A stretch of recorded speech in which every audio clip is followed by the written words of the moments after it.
North Carolina father charged with killing a man who hit his 17-year-old son. Chad Woods was charged with second-degree murder after his 17-year-old son, Chad Woods II, was hit and killed by a driver by the name of Jeffrey McKay. Authorities say that Chad Woods and Chad Woods II, also Chad Woods II's mother, was walking alongside of a road when the driver, Jeffrey McKay, struck and killed the 17-year-old youth. Chad Woods then pulled out a gun and shot Jeffrey McKay. Both Jeffrey McKay and Chad Woods II died from their injuries. The father then took McKay's vehicle back to his house where he later was arrested. The mother hasn't been charged with anything in this case. This is a crazy story. On one hand, you got the driver who most likely didn't mean to hit the youth, but they didn't specify was this driver drunk or somehow liable for the juvenile's death.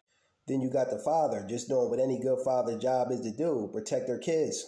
But I'm no one's judge. You got to walk in someone's shoes before you judge them. In the heat of the moment, you don't know what you would do. Seeing your young son struck and killed right in front of your eyes. But him killing the driver wasn't premeditated though. But they did again charge him with second-degree murder. But in my opinion, maybe he'll be able to get off with a little lesser than that. Because to me, this was a crime of passion. This guy was running off of pure emotion.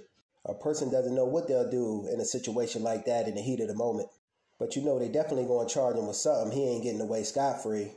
A lot of lives have forever been changed in this case, though.